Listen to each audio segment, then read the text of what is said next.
नमस्ते दोस्तों, ये हमारा डेफिनेट इंटीग्रल दिया हुआ है जिसको सॉल्व करना है यूजिंग कैलकुलस ऑफ रेसिड्यूज। तो हमारा ये जो इंटीग्रल है वो है 0 से पाई tan theta plus iota a D theta और कह रहे हैं कि real part of A is positive. तो चलिए इसको हम लोग सॉल्व करते हैं। तो सबसे बेसिक स्टेप क्या होता है, tan थीटा हमारा क्या होता है sin theta upon cos theta.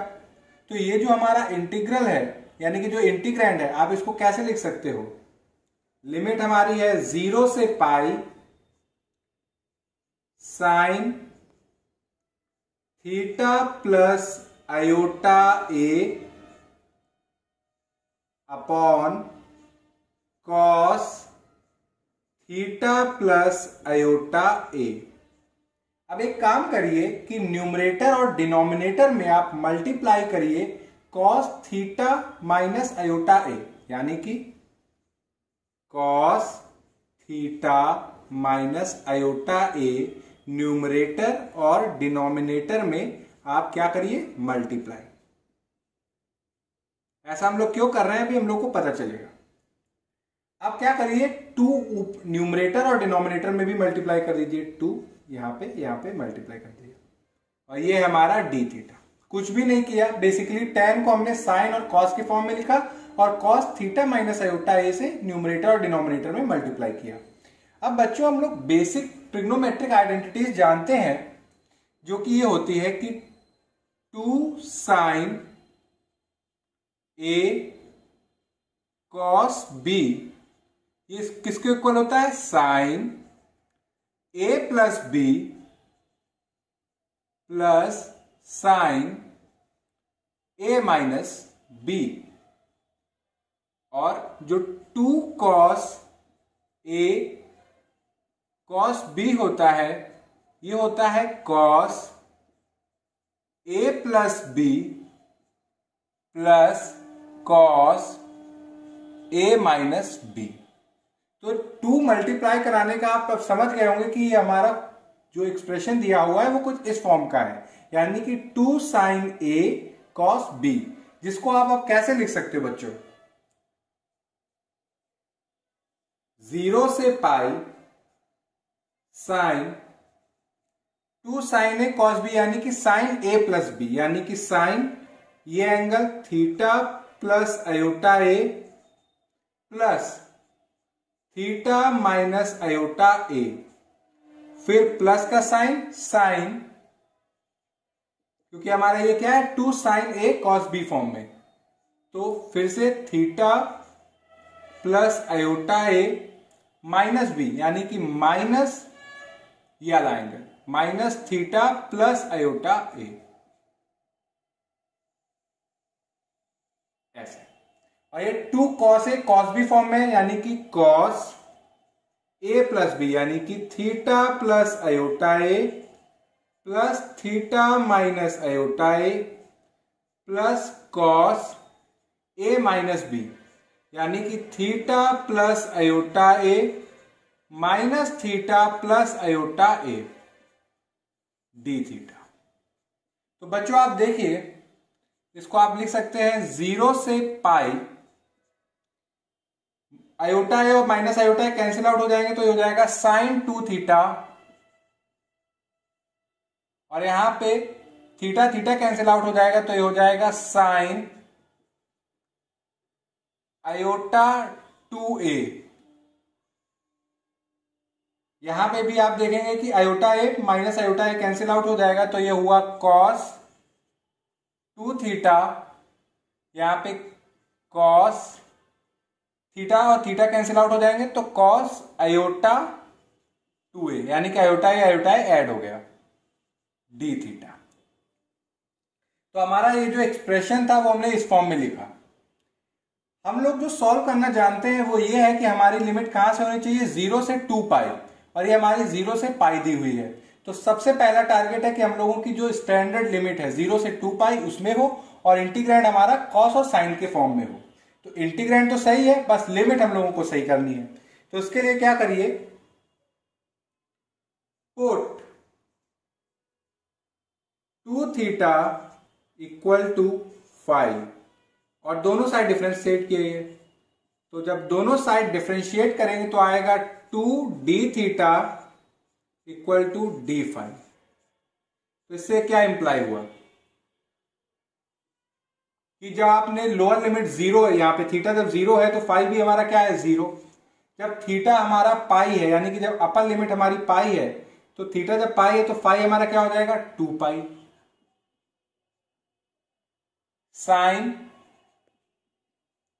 2 theta की जगह आप लिखिए 5 प्लस साइन आयोटा 2a और कॉस 2 थीटा की जगह आप लिखिए 5 प्लस कॉस आयोटा 2a और जो d थीटा है आप उसकी जगह क्या लिखिए d5 अपॉन 2, क्योंकि ये 2 उधर चला जाएगा तो d थीटा हमारा क्या है d5 अपॉन 2। बच्चों अब हम लोग थोड़ा सा जो हाइपरबोलिक ट्रिग्नोमेट्रिक फंक्शन है उनका यूज करने वाले हैं। जानते हैं हम लोग क्या होते हैं। तो उसमें एक जो इंपॉर्टेंट जो रिलेशन है वो ये कि जो साइन आयोटा एक्स होता है इसको आप लिख सकते हो इस फॉर्म में कि आयोटा साइन हाइपरबोलिक एक्स, और जो कॉस आयोटा एक्स होता है इसको आप लिख सकते हो कॉस हाइपरबोलिक एक्स। ये दो हमारे जो चीजें हैं यहां पे हम लोग यूज कर सकते हैं, क्योंकि यहां पे x की जगह क्या है 2a, तो साइन आयोटा 2a को, यानी कि इसको अगर हम लिखना चाहें इस इंटीग्रल को, तो ये होगा हमारा 0 से 2 pi sine 5 sign iota 2a, यानी कि x की जगह क्या है 2a, इसको आप लिख सकते हो plus iota sine hyperbolic 2a, यानी कि साइन आयोटा 2a को आप लिख रहे हो आयोटा साइन हाइपरबोलिक 2a।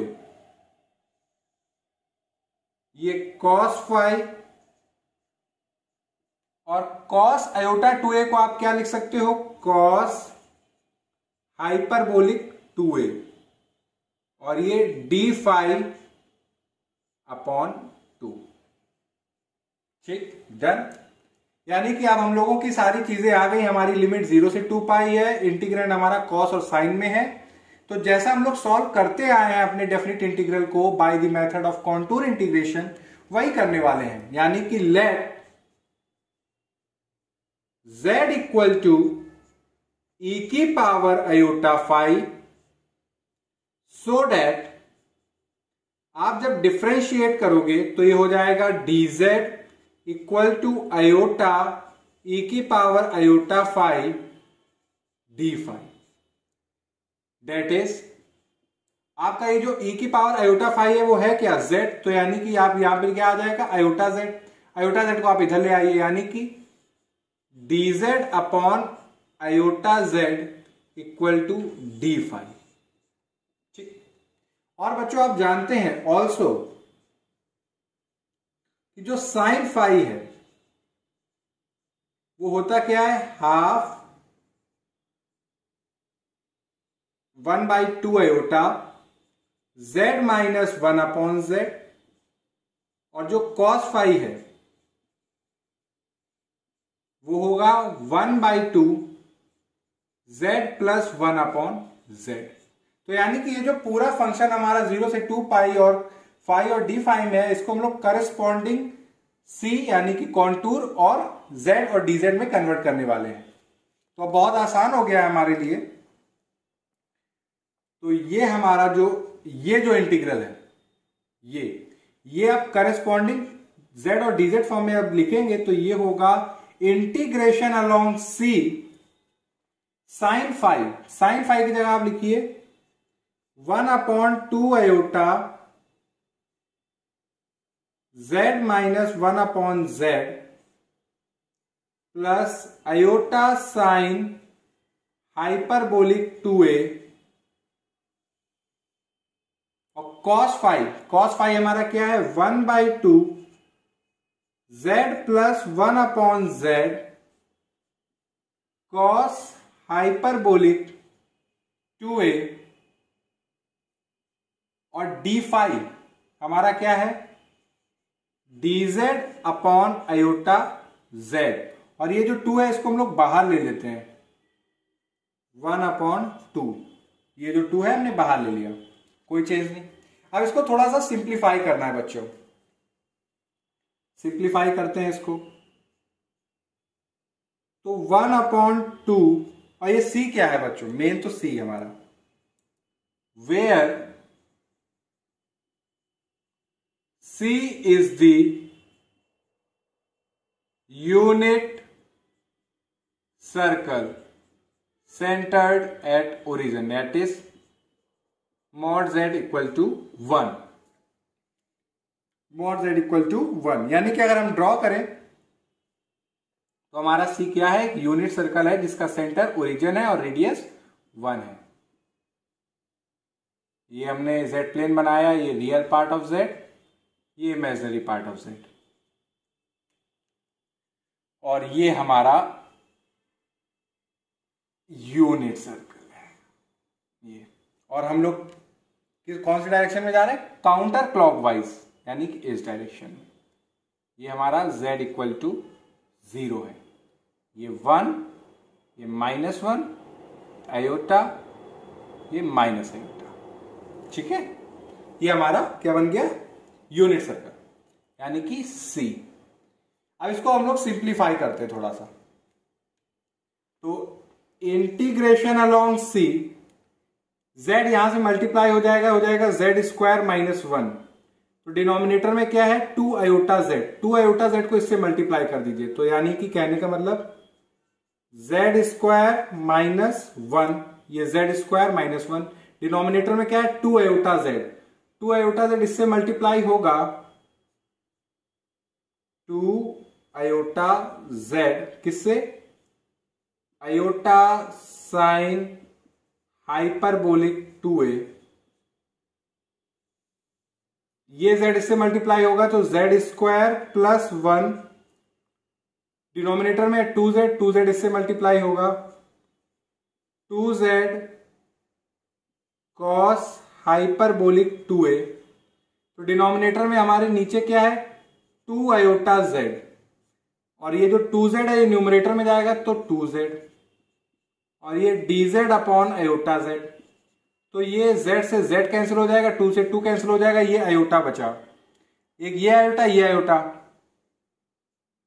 यानी कि इसको यहां पे सिंप्लीफाई कर दे थोड़ा सा, तो यहां से ये पूरा हट जाएगा, तो ये बचेगा क्या, ये बचेगा सिर्फ और सिर्फ हमारा आयोटा, क्योंकि 2 आयोटा z और 2z, तो 2z और 2z यहां से कैंसिल आउट हो जाएगा, डिनोमिनेटर में आयोटा, ये तो आयोटा स्क्वायर हमारा कितना होता है, आयोटा स्क्वायर -1, तो मल्टीप्लाई होगा तो -1 बाहर ले लेंगे, -1/2, integration along c, z square plus 2 iota square -1, तो ये हो जाएगा -2 sine hyperbolic 2a,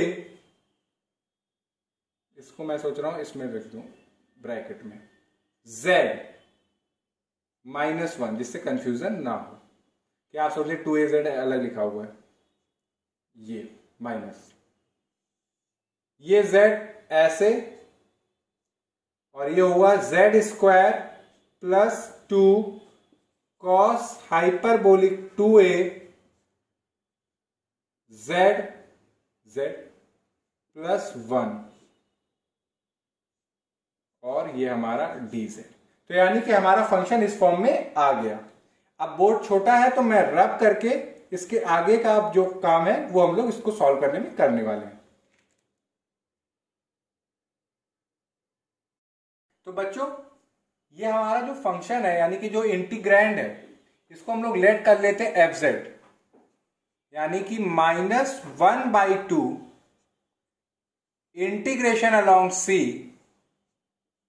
fz dz, और fz हमारा क्या है, ये पूरा इंटीग्रैंड, यानी कि हम लोग इंटीग्रेट कर रहे हैं फंक्शन fz को along the unit circle counter clockwise के डायरेक्शन में। तो बच्चों अब एक काम करते हैं, जो हमारा कॉची रेसिड्यू थ्योरम है उसके हिसाब से अगर हम लोगों को इवेल्युएट करना है तो सबसे पहले हमें इंटीग्रैंड के जो सिंगुलैरिटी है वो निकालनी होगी, क्योंकि आप देख सकते हैं कि जो हमारा इंटीग्रैंड है ये हमारा एक रैशनल फंक्शन है, तो सिंगुलैरिटी बच्चों हमारी क्या होगी, पोल। और पोल निकालने का क्या तरीका है बच्चों कि आप डिनोमिनेटर वाले फंक्शन को 0 कर दें। तो यहां से मैं इसको यहां पे स्टार्ट करता हूं कि the poles of the integrand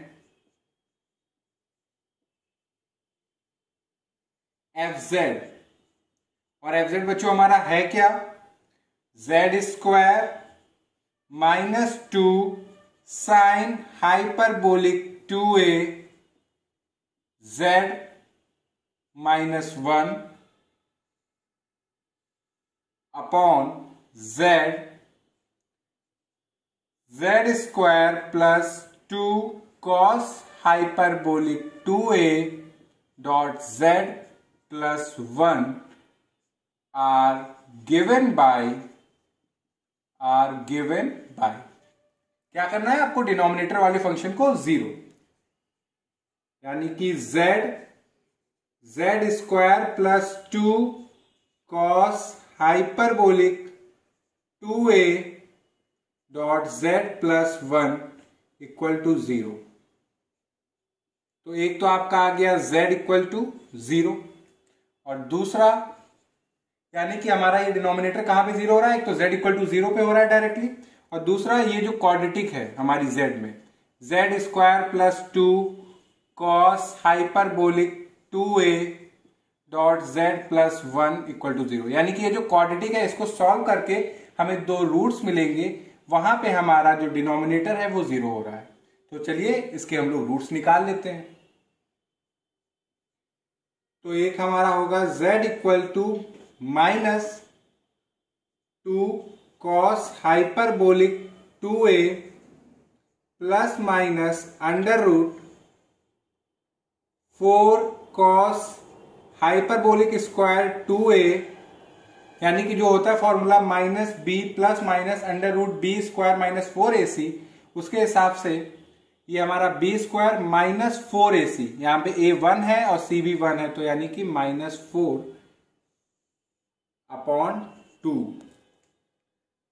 अब इसको डेट इज, ये 4 को हम बाहर निकालेंगे तो आएगा ये 2, यानी कि minus 2 cos hyperbolic 2a plus minus 2 under root cos hyperbolic square 2a minus 1 upon 2।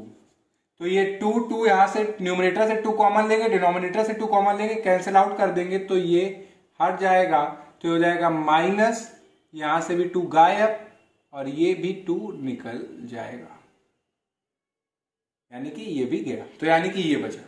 अब बच्चों हम लोगों को एक और ट्रिग्नोमेट्रिक आइडेंटिटी है, कौन सी, यहां पे मैं लिख देता हूं कि कॉस हाइपरबोलिक का whole square x minus sine hyperbolic square x equal to 1। और अगर आप साइन हाइपरबोलिक स्क्वायर x को उधर ले जाएं और 1 को इधर ले आए, यानी कि देखिए, तो cos hyperbolic square x minus 1, यानी कि 1 इधर आ गया, तो ये किसके इक्वल है, sine hyperbolic whole square x। तो बच्चों आप देखेंगे कि यहाँ पे x की जगह 2a रखे तो कॉस हाइपरबोलिक का होल स्क्वायर 2a माइनस 1 किसके इक्वल होगा, ये इक्वल होगा हमारे, यहां पे मैं इसको लिख रहा हूं, that is z equal to, यानी डेट इज क्या, next line, z equal to minus cos hyperbolic 2a plus minus under root, ये किसके इक्वल है हमारा, साइन हाइपरबोलिक का होल स्क्वायर 2a के, क्योंकि यूजिंग द ट्रिग्नोमेट्रिक आइडेंटिटी। अब एक काम करिए, स्क्वायर रूट है तो हट जाएगा, तो ये भी हट जाएगा और यहां से 2 हट जाएगा, तो ये क्या हमारा पूरा ओवरऑल आएगा, वो आएगा साइन हाइपरबोलिक 2a। यानी कि हमारा जो एफ जेड है वो 0 कहां पे हो रहा है, एक यहां पे, ये जो दो रूट्स हैं हमारे क्वाड्रेटिक की, और इक्वल टू 0। अब एक काम करिए कि जो हमारे रूट्स हैं थोड़े लंबे एक्सप्रेशन में हो रहे हैं, तो इनको कुछ नोटेशन दे देते हैं। तो पुट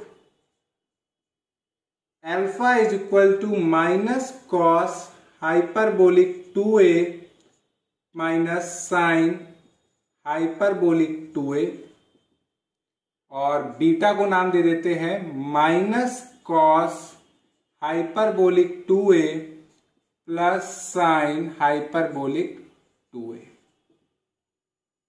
तो हमारे जो पोल्स आए वो कहां कहां पे आए, कि यानी कि 10 एफ जेड हैज सिंपल, क्योंकि पोल्स का ऑर्डर क्या है 1, यानी कि कोई भी हमारा पोल रिपीट नहीं कर रहा है, यानी कि इनका ऑर्डर क्या है 1, has simple poles at z equal to 0, एक z इक्वल टू 0 पे हमारा, अल्फा पे यानी कि ये, एंड बीटा। तो हमने पोल्स तो निकाल लिए फंक्शन के। अब ये चेक करना है कि कौन कौन से पोल हमारे यूनिट सर्कल के अंदर आ रहे हैं, कौन कौन से नहीं, और जो अंदर आएंगे उसके हिसाब से हम लोग कॉची उनके करस्पॉन्डिंग रेसिड्यू निकाल के उनका सम करके 2 पाई डेल्टा से मल्टीप्लाई करेंगे, तो हमें इस इंटीग्रल की वैल्यू मिल जाएगी, यानी कि integration along C F Z D Z की। तो हम लोगों का सबसे पहला टास्क अब क्या है कि ये चेक करना, z इक्वल टू 0 हमारा आ रहा है यूनिट सर्कल में। अब ये चेक करना है कि अल्फा और बीटा में से कौन अंदर आ रहा है यूनिट सर्कल के। तो हम लोग क्या करते हैं, इसको अब चेक करते हैं। तो हम जरा मॉड अल्फा लीजिए, यानी कि अल्फा की मॉडुलस वैल्यू जरा आप लीजिए, जो कि है modulus minus cos hyperbolic 2a minus sine hyperbolic 2a। वैसे बेसिकली इस वाले क्वेश्चन में हम लोग बहुत ज्यादा हम लोग क्या यूज कर रहे हैं, हाइपरबोलिक ट्रिग्नोमेट्रिक फंक्शन, उसमें से जो प्रॉपर्टीज हैं वो सारी हम लोगों को यूज कर रहे हैं। जैसे ये भी है कि कॉस हाइपरबोलिक x जो होता है बच्चों, वो होता है e की पावर x प्लस e की पावर माइनस x अपॉन 2, और जो साइन हाइपरबोलिक x होता है वो क्या होता है, e की पावर x माइनस e की पावर माइनस x अपॉन 2। तो वही चीज हम यहां पे भी यूज कर रहे हैं, यानी कि मॉडुलस माइनस, अब x की जगह क्या है 2a, तो यानी कि e की पावर 2a प्लस e की power minus 2a upon 2 minus e की पावर 2a माइनस e की पावर माइनस 2a अपॉन 2। अब डिनोमिनेटर सेम है तो एलसीएम लीजिए, या फिर दूसरी लाइन में कर देता हूं जिससे कंफ्यूजन ना हो। दैट इज मॉड अल्फा हमारा डिनोमिनेटर सेम, एलसीएम लिया तो माइनस ई की पावर 2a माइनस ई की पावर माइनस 2a माइनस ई की पावर 2a प्लस ई की पावर माइनस 2a। तो आप देखेंगे माइनस ई की पावर माइनस 2a प्लस ई की power minus 2a cancel out हो जाएंगे, तो ये आएगा माइनस 2 ई की पावर 2a अपॉन 2, यानी कि माइनस ई की पावर 2a। मगर इससे ये तो नहीं पता चल रहा है कि हमारा मॉडुलस वैल्यू से कि हमारा ये यूनिट सर्कल के अंदर आ रहा है या नहीं। तो फिर आप अपने क्वेश्चन के पास जाइए, उसने एक हिंट दे रखी है कि जो रियल पार्ट ऑफ a है वो ग्रेटर देन 0 है, यानी कि कहने का मतलब कि a हमारा एक कॉम्प्लेक्स नंबर है जिसका जो रियल पार्ट है वो हमारा क्या है, पॉजिटिव। तो लेट कर लेते हैं मेरे को कि let a equal to X plus iota Y. मानने में क्या जा रहा है कि हमारा a हमारा क्या है, कॉम्प्लेक्स नंबर कोई भी। So real part of a हमारा क्या है, x। Real part of a हमारा क्या है, x। तो हमारे क्वेश्चन में दिया हुआ है कि since real part of a जो कि क्या है हमारा x, ये पॉजिटिव है, ये उन्होंने दे रखा है क्वेश्चन में, हमें बताया कि रियल पार्ट ऑफ a हमारा पॉजिटिव है, तो अब इस चीज का हम लोग यूज करेंगे। सो नाउ आप देखिए बच्चों, मॉडुलस अल्फा यानी कि माइनस ई की पावर 2a, यानी कि मॉडुलस ई की पावर 2 ए की जगह आप क्या लिख सकते हो, एक्स प्लस आयोटा वाई, क्योंकि ए हमारा क्या है, कॉम्प्लेक्स नंबर। तो माइनस ई की power 2x plus 2 iota Y, यानी कि माइनस ई की पावर 2x ई की पावर 2 आयोटा वाई। तो बच्चों आप देखोगे तो ये हमारा क्या आएगा, यहां पे ये आएगा बच्चों हमारा e की पावर 2x डॉट 1। और आपको ये दिया हुआ है क्वेश्चन में कि हमारा जो x है ये पॉजिटिव है। तो x हमारा जब पॉजिटिव है तो आप बच्चों अगर आप देखें, अगर हम यहां पे एक्सपोनेंशियल फंक्शन बनाएं,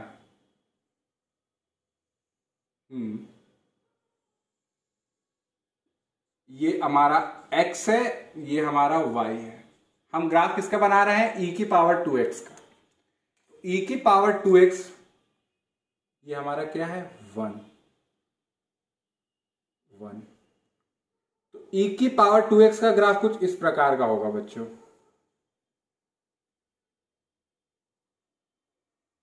ये ऐसा, ये किसका ग्राफ है, e की पावर 2x का। और आप बच्चों देखें बड़े ध्यान से कि fx यानी कि e की पावर 2x ये हमेशा ग्रेटर देन 1 होगा जब x हमारा पॉजिटिव होगा। आप देख सकते हैं, यानी कि यहां पे x हमारा क्या है, पॉजिटिव।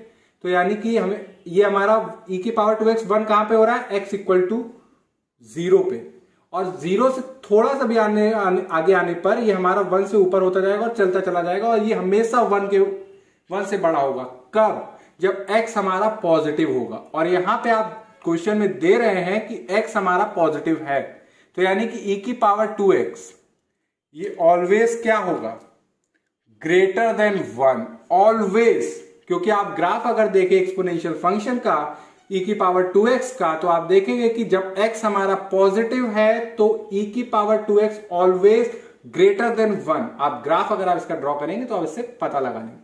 तो एक चीज तो पता चल गई कि यानी कि मॉडुलस अल्फा की वैल्यू 1 से बड़ी है।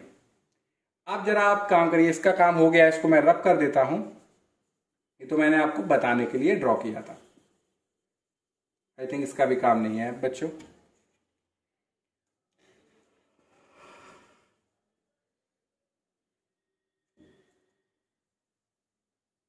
अब आप एक काम करिए कि ये जो अल्फा और बीटा दिए हुए हैं, वैसे तो आप सिंपली अगर देखेंगे प्रोडक्ट ऑफ रूट लगाएंगे ax square plus b x plus c के हिसाब से, तो वो c अपॉन ए होगा। मगर मैं चाहता हूं इनको मल्टीप्लाई करना, अल्फा बीटा को मल्टीप्लाई करिए, यानी कि minus cos hyperbolic 2a minus sine hyperbolic 2a minus cos hyperbolic 2a plus sine hyperbolic 2a।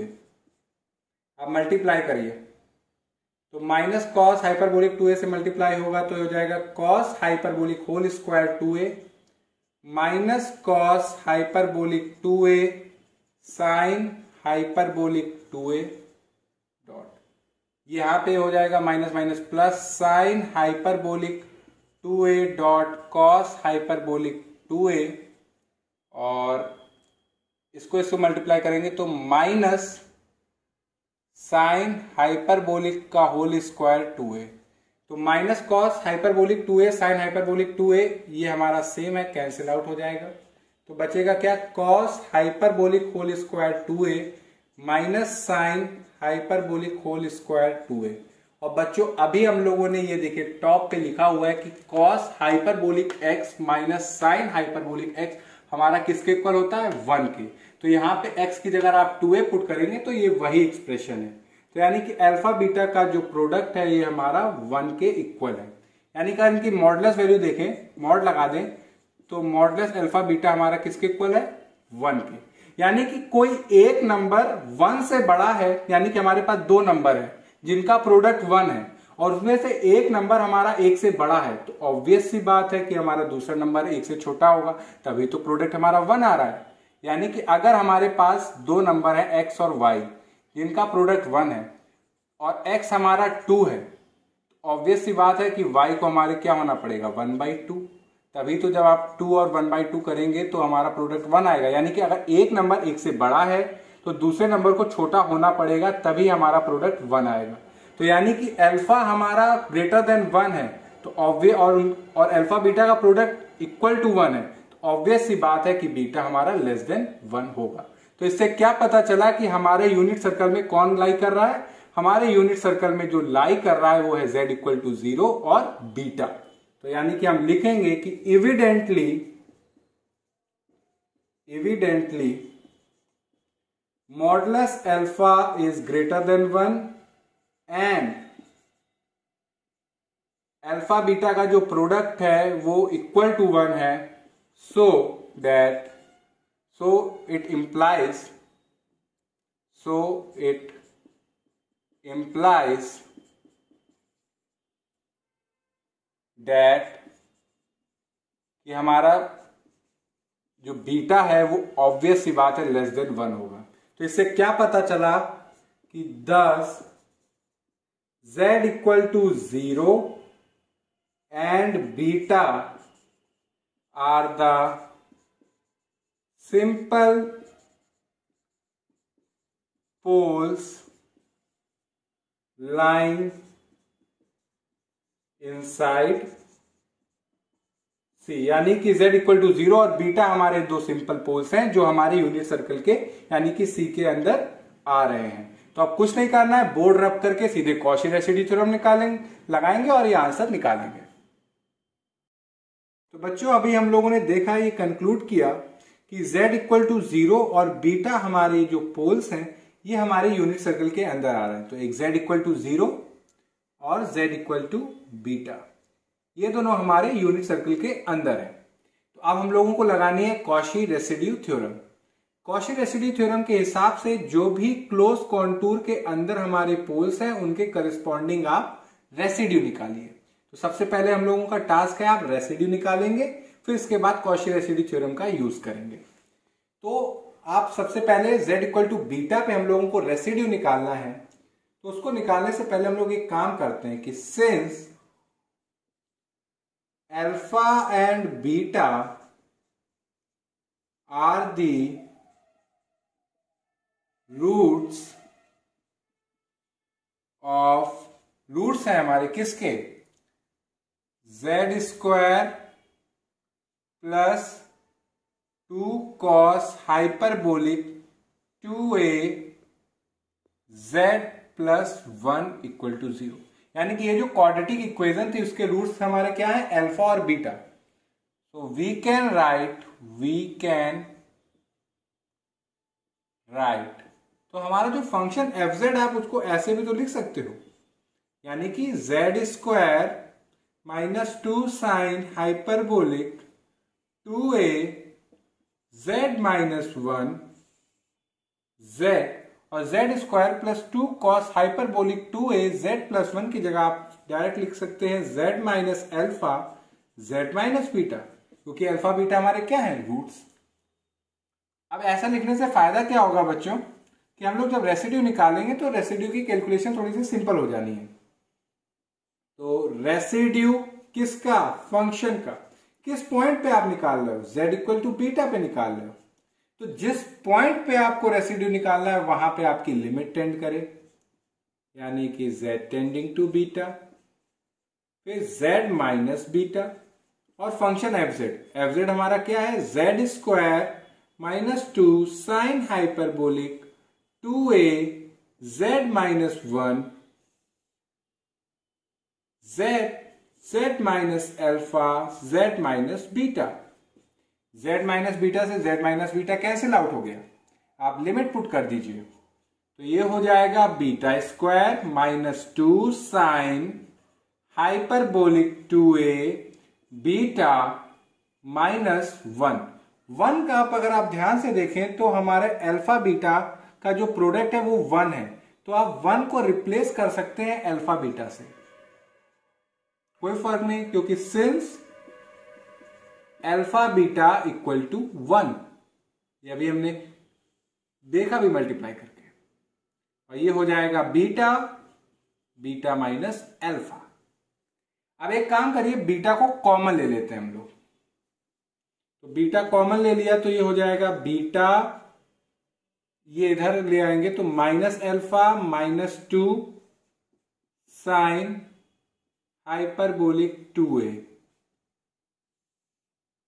ये बीटा बाहर है, बीटा माइनस अल्फा, बीटा से बीटा कैंसिल आउट हो गया। अब एक काम करते हैं, बीटा माइनस अल्फा निकाल लेते हैं हम लोग।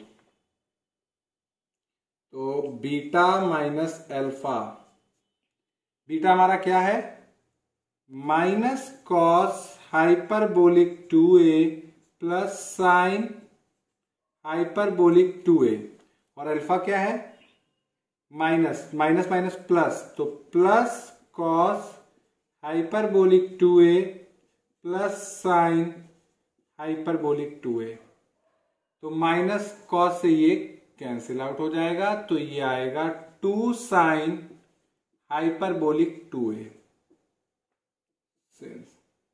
तो रेसिड्यू फंक्शन का z इक्वल टू बीटा पे अगर आप देखें तो बीटा माइनस अल्फा की वैल्यू क्या है, 2 साइन हाइपरबोलिक 2a, और ये माइनस 2 साइन हाइपरबोलिक 2a।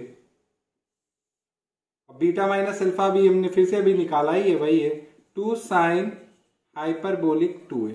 तो 2 sine hyperbolic 2a minus 2 sine hyperbolic 2a cancel, तो ये आया 0, यानी कि z इक्वल टू बीटा पे हमारा जो रेसिड्यू आया वो तो बच्चों हमारा 0 आ गया। तो हमें कहां पे और निकालना है, हमें z इक्वल टू 0 पे निकालना है। चलिए इसको भी निकाल लेंगे हम लोग, इसको हम हटा देते हैं।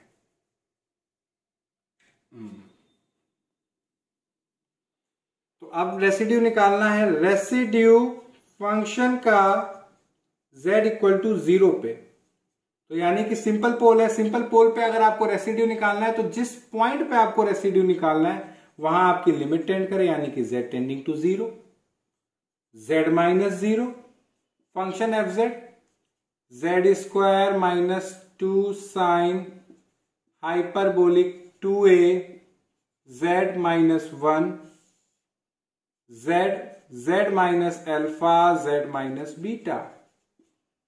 तो z माइनस 0 है क्या, z, तो ये z कैंसिल आउट हो गया। लिमिट पुट करेंगे तो अपर लिमिट में तो ये 0 minus 0 minus 1, 0 minus alpha 0 minus beta, तो यानी कि ये आया हमारा minus 1 alpha beta. Alpha beta की वैल्यू भी हमने निकाली 1 है, तो ये आया 1 since alpha beta equal to 1। तो आप सिंपली सी बात है, आप क्या लगा दीजिए, कॉशी रेसिड्यू थ्योरम, यानी कि यूजिंग कॉशीज रेसिड्यू थ्योरम, जिसके हिसाब से integration along C F Z D Z ये किसके इक्वल होता है, 2 pi iota sum of residues at poles lying inside C। तो आपके C के अंदर poles z equal to beta और z इक्वल टू 0 है, तो इनके करस्पॉन्डिंग हमने निकाला 2 पाई आयोटा रेसिड्यू फंक्शन का z इक्वल टू बीटा पे और रेसिड्यू फंक्शन का z इक्वल टू 0 पे। तो 2 pi iota z equal to beta पे आया हमारा रेसिड्यू 0 और z इक्वल टू 0 पे हमारा जो रेसिड्यू आया वो आया -1, यानी कि -1। तो ये क्या आया हमारा -2 पाई आयोटा। और बच्चों हमारा जो दिया हुआ था, यानी कि जो फंक्शन में कि यानी कि जो 0 से पाई tan theta plus iota a D theta, वो आप ध्यान रहो तो वो हमारा क्या था, -1/2 integration along C F Z D Z.